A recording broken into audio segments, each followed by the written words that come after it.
নমস্কার, সকলকে জানাই শুভ সন্ধ্যা। আমি অঙ্কুশ দাস। আমি আপনাদের সকলের সামনে একটি আবৃত্তি করে শোনাব। কবি অনিমেষ সূত্রধরের লেখা 15ই আগস্টের পরের দিন। 15ই আগস্টের পরের দিন কাগজটাকে দেখা যায় এই গলিতে ও গলিতে, এই রাস্তায় ও রাস্তায়, এই মোড়ে ও মোড়ে, এই রাস্তার পাশে নর্দমার ধারে সকাল থেকে রাত পর্যন্ত চষে বেড়ায় শহরের একানা থেকে সেকানা। তাকে বস্তায় সকালবেলা কৌতূহলের বসে জিজ্ঞাসা করেছিলাম, তোমার নাম কি? ও বলেছিল, ক্ষুদিরাম।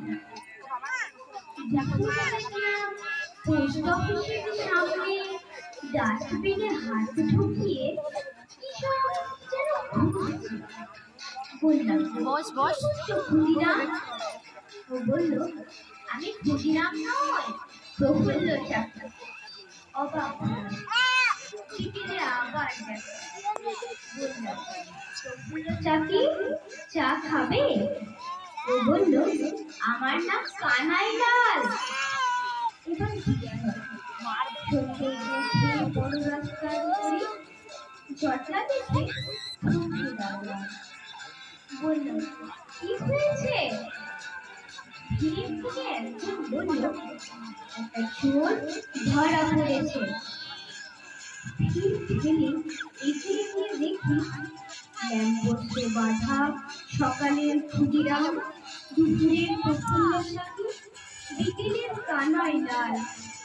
পাশে মাল বোঝাই বস্তা, যা ছিল সকালে খালি। একজন বলল, ওই বস্তায় আছে চুরি করা জিনিস। বললাম, চুরি করেছ? কোন নির্বিকার, কোনো উত্তর ছিল না। আমি বস্তার মুখে বাঁধন খুলে মাটিতে ফেলে দিলাম। বেরোলো ছেঁড়া ফাটা টুকরানো মুচড়ানো প্লাস্টিকের কাগজে জাতীয় পতাকা।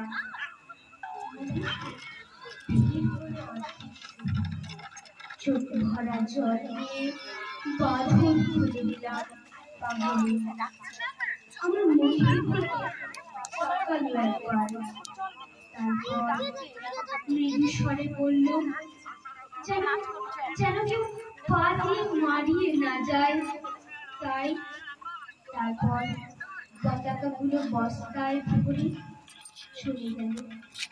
দূর থেকে আমি দাঁড়িয়ে রইলাম স্থানের মতো, উদার বিস্ময় আর যন্ত্রণা হতে।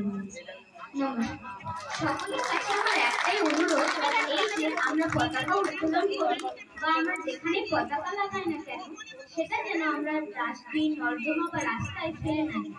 কারণ জাতীয় পতাকার স্থান আমাদের কাছে অনেক ওপরে।